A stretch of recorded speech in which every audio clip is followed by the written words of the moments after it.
ನ ಚಾಸ್ಯ ಕಶ್ಚಿನ್ನಿಪುಣಂ ವಿಧಾತುಃ ಅವೈತಿ ಜಂತುಃ ಕುಮನೀಷ ಊತಿಂ ನಾಮಾನಿ ರೂಪಾಣಿ ಮನೋವಚೋಭಿಃ ಸಂತನ್ವತೋ ನಟಚರ್ಯಾಮಿವಾಜ್ಞಃ ಶ್ರೀರ್ಯತ್ರರೂಪಿಣ್ಯುರ್ಗಾಯ ಪಾದಯೋಃ ಕರೋತಿ ಮಾನಂ ಬಹುಧಾ ವಿಭೂತಿಭಿಃ ಪ್ರೇಂಕಶ್ರಿತಾಯಾಃ ಕುಸುಮಾಕರಾನುಗೈಃ ವಿಗೀಯಮಾನ ಪ್ರಿಯಕರ್ಮ ಗಾಯತಿ. ದೇಹೇಂದ್ರಿಯ ಪ್ರಾಣ ಮನೋಭಿಮಾನೋ ಜೀವೋಂತರಾತ್ಮ ಗುಣಕರ್ಮ ಮೂರ್ತಿ ಸೂತ್ರಂ ಮಹಾನುತ್ಯುರುಧೇಹ ಗೀತಃ ಸಂಸಾರ ಆಧಾವತಿ ಕಾಲತಂತ್ರಃ ಯಸ್ವಾನುಭಾವಮಖಿಲಶ್ರುತಿಸಾರಮೇಕಂ ಅಧ್ಯಾತ್ಮದೀಪಮತಿತೀರ್ಷತಾಂ ತಮೋಂಧಂ ಸಂಸಾರಿಣಾಂ ಕರುಣಯಾಃ ಪುರಾಣಗುಹ್ಯಂ ತಂ ವ್ಯಾಸಸೂನುಮುಪಯಾಮಿ ಗುರುಂ ಮುನೀನಾಂ. ಅಥಾತಃ ಪ್ರಥಮಸ್ಕಂಧಸ್ಯ ತೃತೀಯ ಅಧ್ಯಾಯ ಏಕೋನಚತ್ವಾರಿಂಶತ್ತಮಃ ಶ್ಲೋಕಃ. ಮೊದಲ ಸ್ಕಂಧದ 3ನೇ ಅಧ್ಯಾಯ, ಅಲ್ಲಿ 39ನೇ ಶ್ಲೋಕ ಇವತ್ತು ನಾವು ನೋಡಬೇಕಾದದ್ದು. ತಥಾಪಿ ಭಗವತಃ ಸ್ತೋತ್ರರೂಪೇಣ ಮಂಗಲಂ ಆಚರಣೀಯಮಿತಿ ಕೃತ್ವಾ 37ತಮಃ ಶ್ಲೋಕಃ ಏವ ಮಂಗಲರೂಪೇಣ ಪ್ರಥಮಂ ಅಭ್ಯಧಾಯಿ. ಭಗವಂತಂ ಭಗವತೀಂ ಮುಖ್ಯಪ್ರಾಣಂ ಶುಕಂ ಚ ಬ್ರಹ್ಮರಾತಂ ನತ್ವಾ ಅಥಾತಃ ಅದ್ಯತನ ಕಥಾಂ ಪ್ರವಿಶಾಮಹೇ ಸರ್ವೇ ವಯಮಪಿ.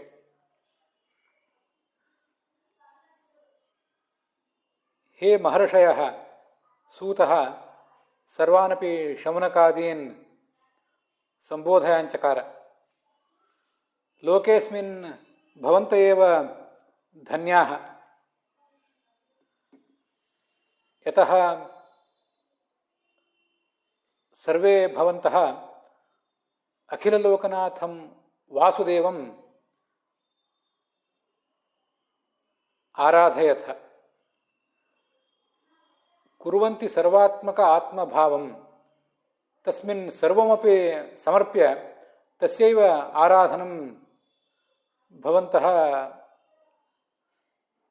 ಕುರ್ವಂತಿ. ಏತಾದೃಶೇಣ ಚ ಆರಾಧನೇನ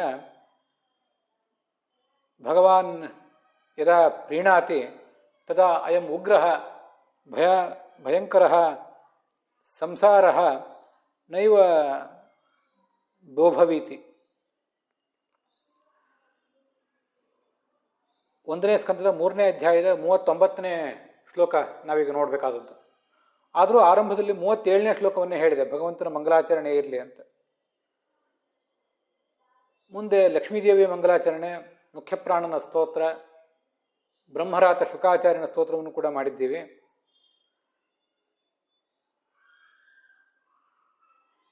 ಶೌನಕಾದಿಗಳ ಸಮಕ್ಷದಲ್ಲಿ, ಆ ಶೌನಕರ ಗುರುಕುಲದಲ್ಲಿ ಸೂತ ಪುರಾಣಿಕರು ಭಾಗವತದ ಪ್ರವಚನವನ್ನು ನಡೆಸಿದ್ದಾರೆ. ನಾವು ಅದನ್ನು ನೋಡಿದ್ದೇವೆ. ಅವರು, ಆ ಋಷಿಗಳು ಅಲ್ಲಿ ಕೂತವರು ಏನಿದ್ರು ಅವರನ್ನು ಗಮನಿಸಿ ಸೂತ ಪುರಾಣಿಕರು ಅವರನ್ನು ಪ್ರಶಂಸಿಸಿದರು. ನೀವೇ ಧನ್ಯರು ಈ ಜಗತ್ತಿನಲ್ಲಿ. ಯಾಕೆಂದರೆ ಜಗತ್ತಿನ ನಾಥನಾದಂಥ ಭಗವಂತನನ್ನು ನೀವು ಸ್ವಾಮಿ ಅಂತ ಭಜನೆ ಮಾಡ್ತಾ ಇದ್ದೀರಿ. ಹೀಗೆ ಮಾಡುವವರಿಗೆ ಎಂದೂ ಯಾವ ರೀತಿಯಾದಂಥ ಜನನ ಮರಣದ ಭಯವೂ ಕೂಡ ಇರೋದಿಲ್ಲ. ಹಾಗೆ ನೀವು ಕೂಡ ಆ ಥರದ ಆರಾಧನೆ ಮಾಡಿ ಜನನದ ಮರಣದ ಭಯವನ್ನು ಹೆಚ್ಚು ಕಡಿಮೆ ಗೆದ್ದೇ ಬಿಟ್ಟಿದ್ದೀರಿ. ಮತ್ತು ನಿಮ್ಮ ಈ ಒಂದು ಆದರ್ಶ ನಡೆಯ ಮೂಲಕ ಜಗತ್ತಿಗೂ ಕೂಡ ನೀವು ಮಾದರಿಯಾಗಿದ್ದೀರಿ. ಭಗವಂತನನ್ನು ಆರಾಧಿಸಿ ಸಂಸಾರವನ್ನು ದಾಟಬೇಕು ಅಂತ ನೀವು ತೋರಿಸಿದ್ದೀರಿ.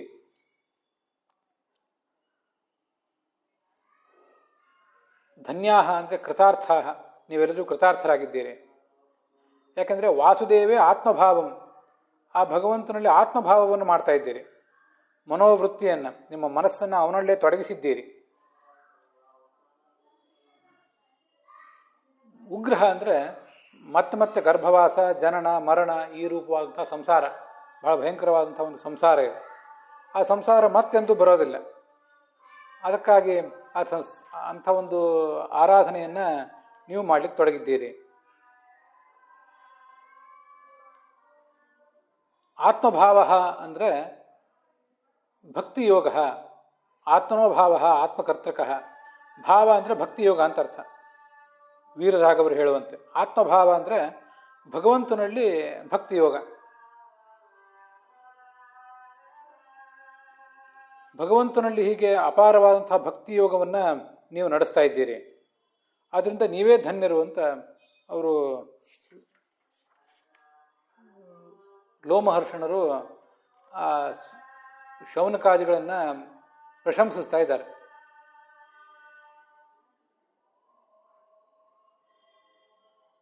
ಹೀಗೆ ಆತ್ಮಭಾವ ಅಂದರೆ ಭಕ್ತಿ ಅಂತಾದರೂ ಅರ್ಥ ಮಾಡ್ಕೊಳ್ಬಹುದು, ಅಥವಾ ಆತ್ಮಭಾವ ಅಂದರೆ ಸೇವಾ ಅಂತಾದರೂ ಅರ್ಥ ಮಾಡ್ಕೊಳ್ಬಹುದು. ಯಾವುದಾದ್ರೂ ಉಚಿತವೇ. ಹೀಗೆ ಮಾಡಿ ನೀವು ಸಂಸಾರವನ್ನು ಹೆಚ್ಚು ಕಡಿಮೆ ಗೆದ್ದಿದ್ದೀರಿ ಅಂತ ಅದರ ಅರ್ಥ. ಇಲ್ಲಿ ಬೇರೆ ಬೇರೆ ವ್ಯಾಖ್ಯಾನಕಾರರು ಹೇಳುವಂತಹ ವಿಶೇಷ ಅರ್ಥಗಳನ್ನು ನಾವು ನೋಡಬೇಕಾದ ಕಾರಣ ಏನೂ ಇಲ್ಲ. ಶ್ಲೋಕಗಳಲ್ಲಿ ಒಂದೆರಡು ಸಣ್ಣ ಪುಟ್ಟ ಪಾಠ ಭೇದಗಳಿವೆಯೇ ಹೊರತು ಯಾವುದೇ ವಿವಾದಕ್ಕೆ ಕಾರಣ ಆಗುವಂಥ ಅಂಶ ಏನೂ ಇಲ್ಲ. ಆದ್ದರಿಂದ ಯಾವುದಾದ್ರೂ ಕೆಲವು ಅಂಶಗಳಿಗೆ ಬೇರೆ ಬೇರೆ ವ್ಯಾಖ್ಯಾನಕಾರರು ಏನಾದರೂ ವಿಶೇಷ ಅರ್ಥಗಳನ್ನು ಹೇಳಿದರೆ ಅದನ್ನು ಮಾತ್ರ ಹೇಳ್ತೇನೆ ಅಷ್ಟೆ. ಭಗವಂತಃ ಅಂತಿದೆ. ಋಷಿಗಳನ್ನು ಸೂತ ಪುರಾಣಿಕರು ಭಗವಂತಃ ಅಂತ ಸಂಬೋಧಿಸಿದ್ದಾರೆ. ಭಗವಂತಃ ಅಂದರೆ ಪೂಜಾವಂತಹ, ನಿತ್ಯ ಭಗವಂತನ ಪೂಜೆಯನ್ನು ಮಾಡುವಂಥವರು, ಮತ್ತು ಈ ಜಗತ್ತಿನ ಪೂಜೆಯನ್ನು ಸ್ವೀಕಾರ ಮಾಡುವಂಥವ್ರು, ಎಲ್ಲರೂ ಸ್ವೀಕಾರ ಮಾಡುವಂಥವ್ರು ಈ ಋಷಿಗಳು ಅಂತ ಅದರ ತಾತ್ಪರ್ಯ. ಅಥವಾ ಭಾಗ್ಯವಂತರು ಅಂತನೂ ಆಗ್ಬೋದು ಭಗವಂತಃ ಅಂತ ಅನ್ನೋದಕ್ಕೆ. ಸಾಮಾನ್ಯವಾಗಿ ಭಗವಂತ ಅಂದರೆ ಭಗವತ್ ಶಬ್ದ ವಾಚ್ಯನಾದವನು ಮುಖ್ಯವಾಗಿ ಪರಮಾತ್ಮನೇ.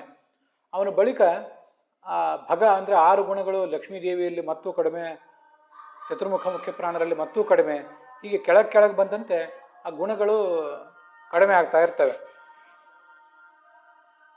ಆದ್ದರಿಂದ ದೇವತೆಗಳನ್ನು ಮುಖ್ಯವಾಗಿ ಭಗವಂತರು ಅಂತ ಕರೀತಾರೆ.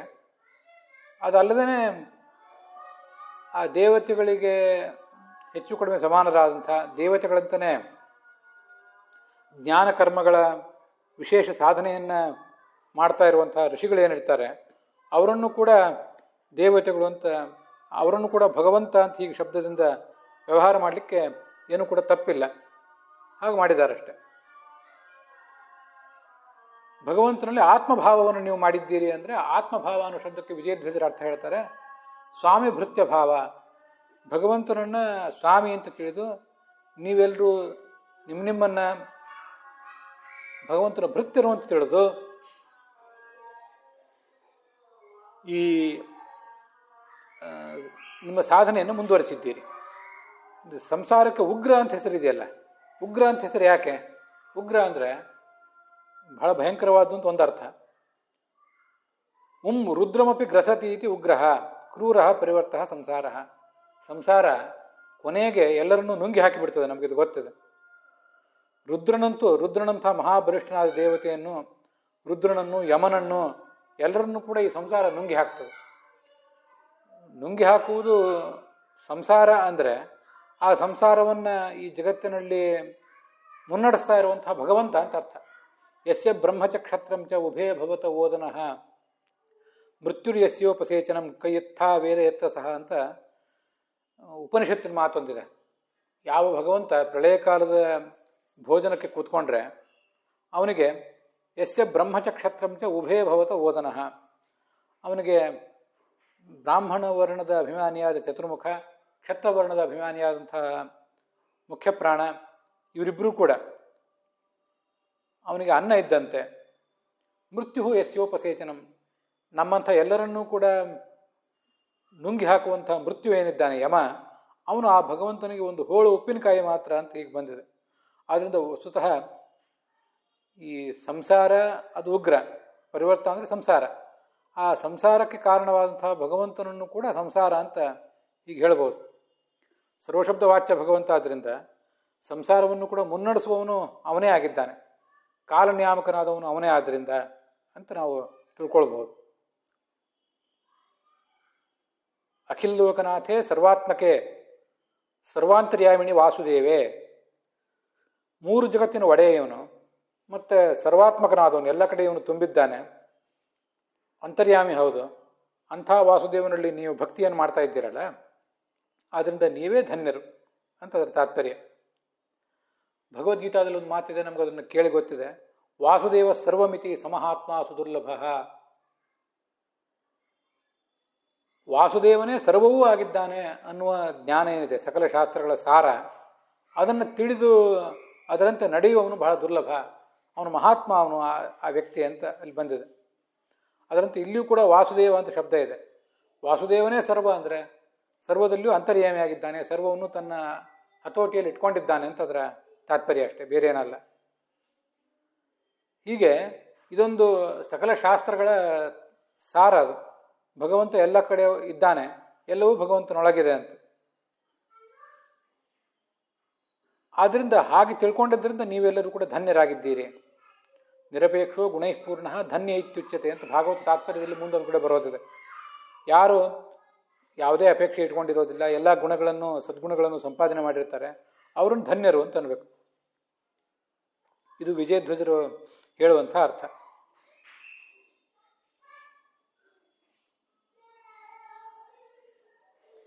ಹೀಗೆ ಈ 39ನೇ ಶ್ಲೋಕ ನಾವೀಗ ನೋಡಿದ್ದೀವಿ. ಇದಂ ಭಾಗವತಂ ನಾಮ ಪುರಾಣಂ ಋಷಿ ಸಂಹಿತಂ ಉತ್ತಮ ಶ್ಲೋಕ ಚರಿತಂ ಭಗವಾನ್ ಋಷಿ.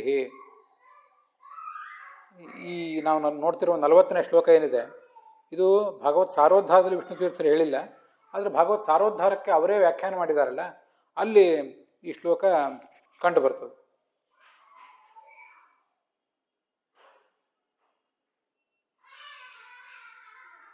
ಈ ಭಗವಂತ ವೇದವ್ಯಾಸರು ಎಲ್ಲ ಭಕ್ತರ ಒಂದು ಅನುಗ್ರಹಕ್ಕಾಗಿ ಈ ಭಾಗವತವನ್ನು ರಚನೆ ಮಾಡಿದರು. ಇದಂ ಭಾಗವತಂ ನಾಮ ಪುರಾಣ ಬ್ರಹ್ಮ ಸಂಹಿತಂ. ವೇದಕ್ಕೆ ಸಮಾನವಾದಂಥ ದೊಡ್ಡ ಗ್ರಂಥ ಇದು. ಮತ್ತು ಆ ಬ್ರಹ್ಮ ಸಂಹಿತ, ಬ್ರಹ್ಮ ಅಂತ ಪರಮಾತ್ಮ, ಆ ಪರಮಾತ್ಮ ನಮಗೆ ಚೆನ್ನಾಗಿ ತಿಳಿಯುವುದು ಈ ವೇದದಿಂದಲೇ. ಬ್ರಹ್ಮ ಸಂಹಿತಂ ಏನ ತತ್ ಬ್ರಹ್ಮ ಸಂಹಿತಂ ಅಂತ ಒಂದು, ಅಥವಾ ಬ್ರಹ್ಮಣ ವೇದೇನ ಸಂಹಿತಂ ಅಂತ ಇನ್ನೊಂದು ಅರ್ಥ. ವೇದಕ್ಕೆ ಸಮಾನವಾದದ್ದು ಮತ್ತು ವೇದವೇದ್ಯನಾದ ಭಗವಂತನನ್ನು ಸರಿಯಾಗಿ ತಿಳಿಸುವಂಥದ್ದು ಈ ಭಾಗವತ. ಅದು ಉತ್ತಮ ಶ್ಲೋಕ ಚರಿತಂ. ಅದರಲ್ಲಿ ಉತ್ತಮ ಶ್ಲೋಕನಾದ ಭಗವಂತನ ಚರಿತ್ರೆ ಇದೆ. ಅದನ್ನು ಈ ಋಷಿಗಳು ವೇದವ್ಯಾಸರು ರಚನೆ ಮಾಡಿದರು.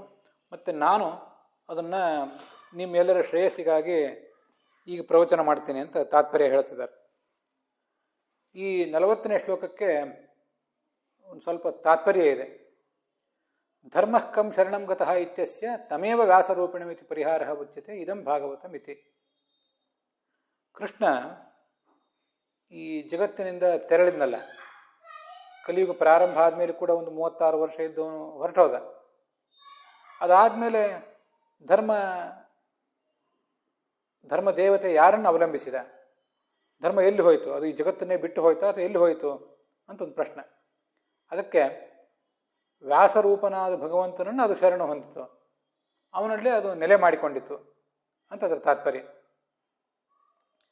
ಕೃಷ್ಣ ಮತ್ತು ವ್ಯಾಸ, ರಾಮ ಎಲ್ಲ ರೂಪಗಳು ಕೂಡ ಅನಂತ ರೂಪಗಳೇ.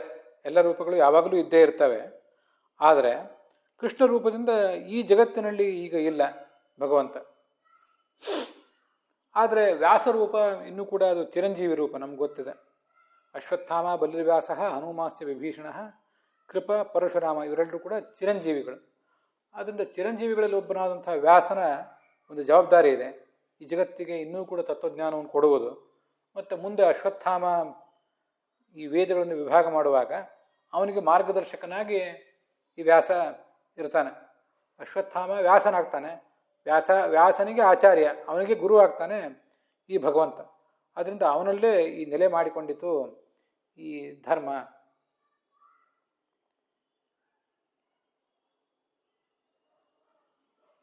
ಇದು ಆ ಭಾಗವತ ತಾತ್ಪರ್ಯದ ಮೂಲಕ ನಮಗೆ ತಿಳಿದು ಬರುವುದು. ತಮೇವ ಕೃಷ್ಣಮೇವ. ಈ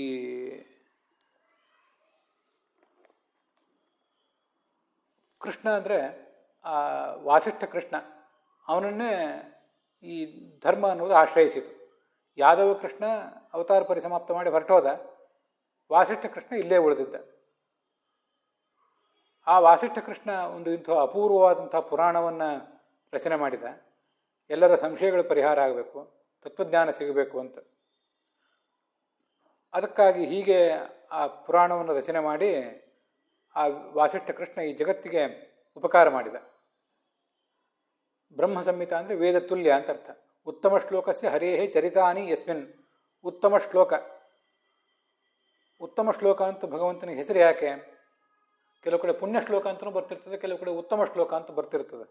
ಅದು ಯಾಕೆ ಅಂದರೆ, ಶ್ಲೋಕ ಅಂದರೆ ಕಥನ, ಕೀರ್ತಿ ಅಂತ ಅರ್ಥ. ಉತ್ತಮರಾದಂಥ ಲಕ್ಷ್ಮೀ, ಚತುರ್ಮುಖ ಮೊದಲಾದವರಿಂದಲೂ ಕೂಡ ಸ್ತುತ್ಯವಾದ ಕೀರ್ತಿ ಇದ್ದವನು. ಅವರು ಕೂಡ ಈತನನ್ನು ಹಾಡಿ ಪಾಡಿ ಹೊಗಳ್ತಾರೆ. ಅದಕ್ಕಾಗಿ ಈತ ಉತ್ತಮ ಶ್ಲೋಕ ಅಂತ ಹೀಗದರ ತಾತ್ಪರ್ಯ. ಅಂಥ ಆ ಭಗವಂತನ ಚರಿತ್ರೆಯನ್ನು ಈ ವ್ಯಾಸರು ರಚನೆ ಮಾಡಿದರು. ಈ ಶ್ಲೋಕಕ್ಕೆ ಕೂಡ ಹೆಚ್ಚಿನ ಅಂಶಗಳನ್ನು ಯಾರೂ ವ್ಯಾಖ್ಯಾನಕಾರರೇನು ಹೇಳಿಲ್ಲ. ನಾನು ಈಗಾಗಲೇ ಹೇಳಿದಂತೆ ಶ್ಲೋಕಗಳು ಸರಳವಾಗಿರುವುದರಿಂದ ಅದನ್ನು ಹೆಚ್ಚೇನು ಹೇಳಬೇಕಾದ ಅಗತ್ಯ ಇಲ್ಲ ಯಾವ ವ್ಯಾಖ್ಯಾನಕಾರರಿಗೂ ಕೂಡ. ಆದ್ದರಿಂದ ಹೆಚ್ಚು ಕಡಿಮೆ ವಿಜಯಧ್ವಜರು ಮತ್ತು ಯಾದವಾರ್ಯರು ಏನು ಅರ್ಥ ಹೇಳಿದ್ದಾರೆ ಅದನ್ನು ತಿಳಿದ್ದೇನೆ. ಅಲ್ಲಿ ಮಾತ್ರ ಇದನ್ನು ಹೇಳುವ ಪ್ರಯತ್ನ ಮಾಡಿದ್ದೇನೆ.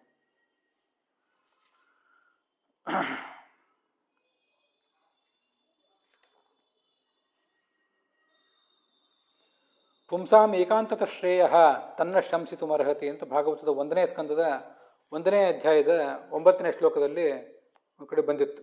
ಇದೆಲ್ಲ ವೀರರಾಘವರು ಆ ಹಿಂದೆ ಬಂದು ಶ್ಲೋಕಗಳನ್ನ ನೆನಪು ಮಾಡ್ಕೋತಾರೆ.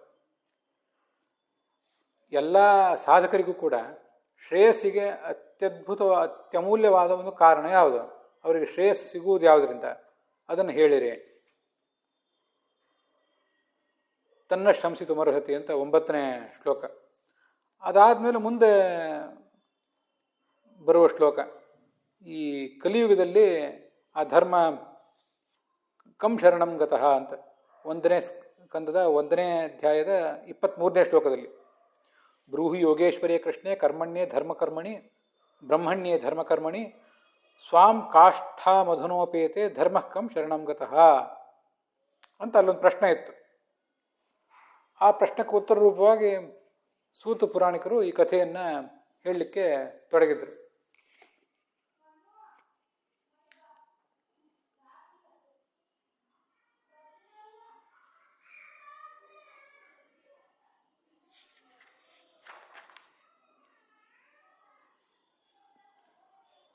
ಉತ್ತಮ ಬ್ರಹ್ಮ ಸಂಹಿತ ಅಂದರೆ ವೇದಕ್ಕೆ ಸಮಾನವಾದ್ದು ಅಂತ ಅರ್ಥ, ಮತ್ತು ಪರಬ್ರಹ್ಮನ ಜ್ಞಾನಕ್ಕೆ ಒಂದು ಶ್ರೇಷ್ಠ ಕಾರಣ ಅಂತ ಅರ್ಥ.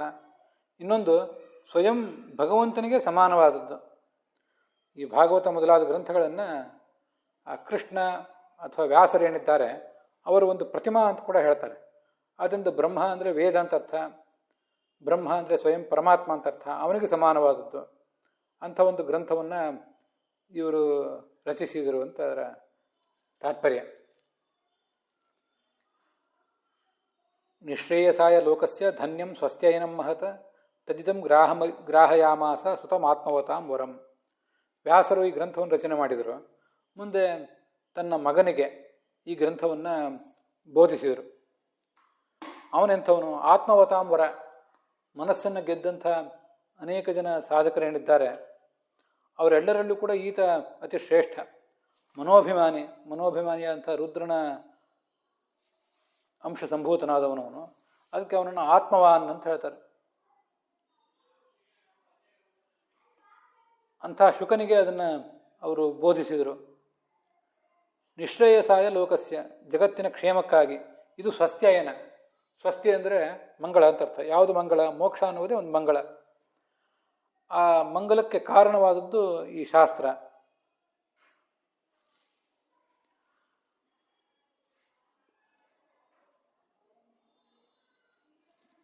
ಸರ್ವವೇದೇತಿಹಾಸಾನಾಂ ಸಾರಂ ಸಾರಂ ಧೃತಂ ಸತು ಸಂಶ್ರಾವಯಾಮಾಸ ಮಹಾರಾಜಂ ಪರೀಕ್ಷಿತಂ.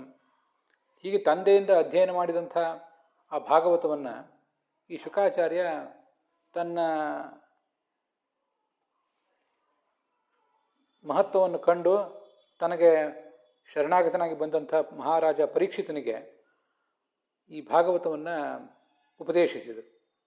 ಪ್ರಾಯೋಪವಿಷ್ಟಂ ಗಂಗಾಯಾಂ ಪರೀತಂ ಪರಮರ್ಷಿಭಿ ತಸ್ಯ ಕೀರ್ತಯತೋ ವಿಪ್ರಾಹ ರಾಜರ್ಷೇ ಭೂರಿತೇಜಸಃ.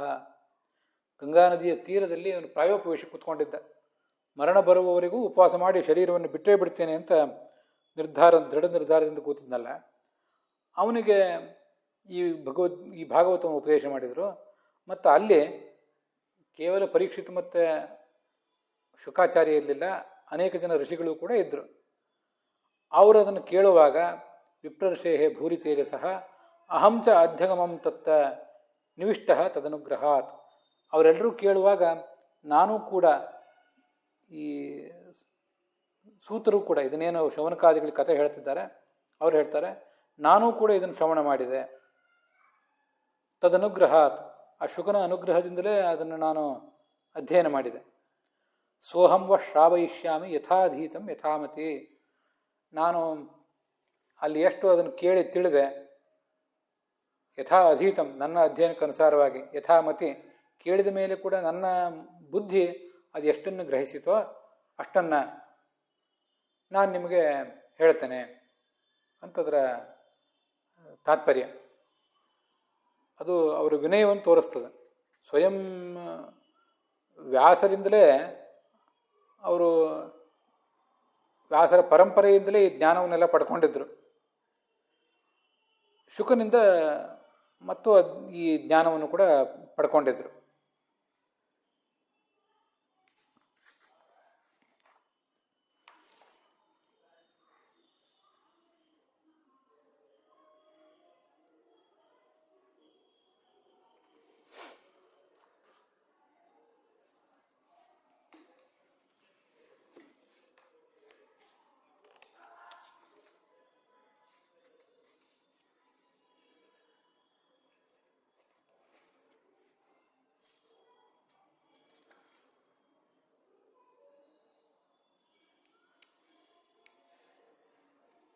ಕೃಷ್ಣೇ ಸ್ವಧಾಮೋಪಗತೆ ಧರ್ಮಜ್ಞಾನಾದಿಭಿಃ ಸಹ ಕಲೌ ನಷ್ಟದೃಶಾಂ ಪುಂಸಾಂ ಪುರಾಣಾರ್ಕಃ ಅಮುನಾವುದಿತಃ.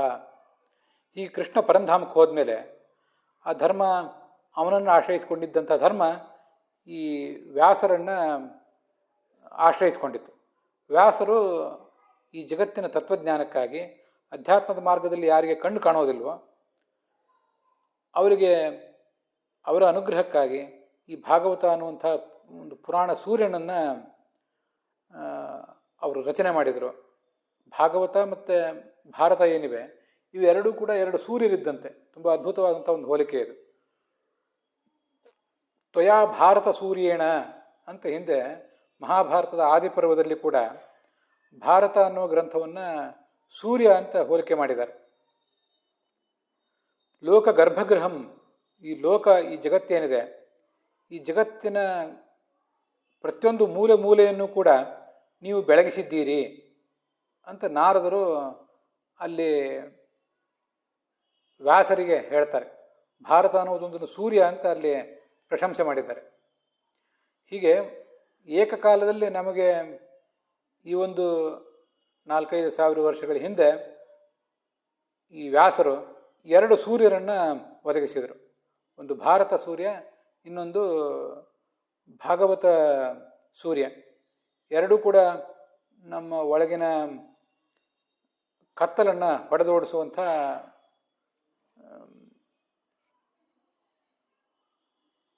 ಅದ್ಭುತವಾದಂಥ ಗ್ರಂಥಗಳು.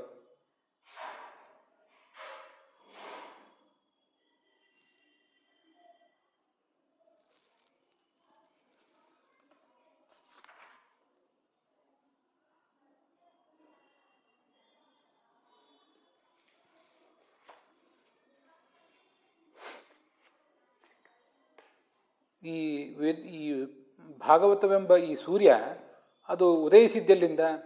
ವೇದವ್ಯಾಸರಿಂದ ಉದಯಿಸಿತು. ಒಂದು ಸಾಗರವನ್ನು ಭೇದಿಸಿಕೊಂಡು ಸೂರ್ಯ ಉದಯಿಸ್ತಿರ್ತಾನೆ ಸಾಮಾನ್ಯವಾಗಿ. ನಮಗದು ಗೊತ್ತಿದೆ. ಸೂರ್ಯನ ಉದಯವನ್ನು ದೂರದಿಂದ ಕೂತ್ಕೊಂಡು ನಾವು ಎಲ್ಲಿಯಾದರೂ ನೋಡಿದರೆ ಒಂದು ಯಾವುದೋ ದೂರದ ಪರ್ವತದಿಂದ ಸೂರ್ಯ ಬಂದಂತೆ ಕಾಣಿಸ್ತದೆ, ಅಥವಾ ಅಲ್ಲಿದ್ದಂಥ ಯಾವುದೋ ಒಂದು ಸಾಗರದ ಆಳದಿಂದ ಸೂರ್ಯ ಮೇಲೆ ಬಂದಂತೆ ಕಾಣಿಸ್ತದೆ. ಇಲ್ಲಿ ಈ ಭಾಗವತವೆಂಬ ಸೂರ್ಯವನ್ನು ಕೂಡ ನಮಗೆ ವೇದವ್ಯಾಸರು ಕೊಟ್ಟರು. ವೇದವ್ಯಾಸರು ಆ ದೃಷ್ಟಿಯಿಂದ ಒಂದು ದೊಡ್ಡ ಪರ್ವತದಂತಹ ವ್ಯಕ್ತಿತ್ವ ಇದ್ದವರು, ಅಥವಾ ಅವರೊಂದು ಸಮುದ್ರ ಇದ್ದಂತೆ. ಆ ಸಮುದ್ರದಿಂದ, ವ್ಯಾಸರೆಂಬ ಸಮುದ್ರದಿಂದ ಈ ಭಾಗವತ ಅಂತನ್ನುವುದು ಮೇಲೆ ಬಂದಿತು.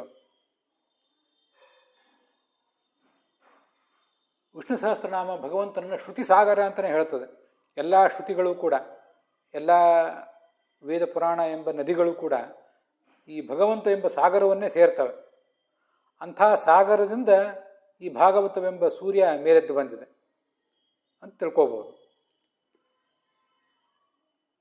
ತಥಾ ಭಾರತ ಸೂರ್ಯೇಣ ನೃಣಾಂ ವಿನಿಹಿತಂ ತಮಃ ಪುರಾಣ ಪೂರ್ಣಚಂದ್ರೇಣ ಶ್ರುತಿ ಜ್ಯೋತ್ಸ್ನಾ ಪ್ರಕಾಶಿತಾ.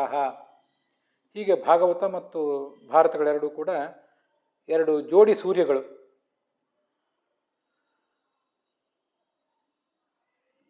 ಏವಂ ವಿಪ್ರಾಣಂ ಮಾನಸ ಸಂಶಯಂ ಪರಿಹೃತ್ಯ, ಈ ಪುರಾಣ ಪ್ರವಚನ ಮಾಡಲಿಕ್ಕೆ ಏನು ಪುರಾಣಿಕರು ಕೂತಿದ್ದಾರೆ ಅವರು ಆ ಋಷಿಗಳು ಕೇಳಿದಂಥ ಅನೇಕ ಪ್ರಶ್ನೆಗಳಿಗೆಲ್ಲ ಉತ್ತರ ಕೊಟ್ಟರು. ಇನ್ನು ಕೊನೆಯದು ಪ್ರಶ್ನೆ, ಧರ್ಮ ಕಲಿಯುಗ ಕಾಲಿಟ್ಟಿದೆ ಅಂತ ಮಾತ್ರಕ್ಕೆ ಧರ್ಮ ಎಲ್ಲ ಹಾಳಾಗಿ ಹೋಯಿತು ಅಂತ ಯಾರೂ ಕೂಡ ಚಡಪಡಿಸಬೇಕಾಗಿಲ್ಲ. ಧರ್ಮ ವ್ಯಾಸರಲ್ಲಿ ನೆಲೆ ಪಡೆದುಕೊಂಡಿತ್ತು. ಆ ವ್ಯಾಸರು ನಮಗೆ ನೇರವಾಗಿ ಎಲ್ಲ ಕಡೆ ಕಾಣಿಸೋದಿಲ್ಲ ನಮ್ಮಂಥವರಿಗೆ. ಆದರೆ ಅವರು ರಚನೆ ಮಾಡಿದಂಥ ಭಾರತ ಮತ್ತು ಭಾಗವತ ಅನ್ನುವಂಥ ಎರಡು ಸೂರ್ಯಗಳಿವೆ. ಒಂದೇ ನಾಣ್ಯದ ಎರಡು ಮುಖ ಅವು. ಅದರ ಮೂಲಕ ಈ ಜಗತ್ತಿನ ಕತ್ತಲನ್ನೆಲ್ಲ ಅವರು ಪರಿಹರಿಸಿದ್ದಾರೆ ವ್ಯಾಸರು ಅಂತ ಅದರ ಅಭಿಪ್ರಾಯ.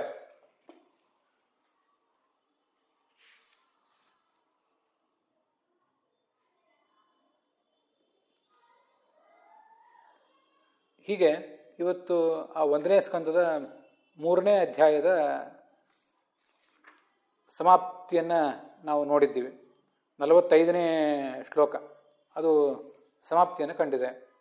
ಇತಿ ಶ್ರೀಮದ್ಭಾಗವತೆ ಮಹಾಪುರಾಣೆ ಪಾರಮಹಂಸ್ಯಾಂ ಅಷ್ಟಾದಶಸಹಸ್ರ್ಯಾಂ ಸಂಹಿತಾಯಾಂ ಪ್ರಥಮಸ್ಕಂಧೆ ನೈಮಿಷೀಯೇ ಉಪಾಖ್ಯಾನೆ ತೃತೀಯೋಧ್ಯಾಯ. ಆ 3ನೇ ಅಧ್ಯಾಯ ಇಲ್ಲಿಗೆ ಸಮಾಪ್ತವಾಗಿದೆ. ಹುಸಿಯ ನಾಡಿ ಹೊಟ್ಟೆ ಹೊರೆವ ವಿಷಯದಲ್ಲಿ ರಸಿಕನೆಂದು ಹುಸಿಗೆ ಹಾಕದಿರುವ ಎನ್ನ ಹೃಷಿಕೇಶನೇ, ಈಶನಿನ್ನ ಚರಣ ಭಜನೆ ಆಸೆಯಿಂದ ಮಾಡುವೆ ದೋಷ ರಾಶಿ ನಾಶ ಮಾಡು ಶ್ರೀಶಕೇಶವ. ಶ್ರೀಕೃಷ್ಣಾರ್ಪಣಮಸ್ತು.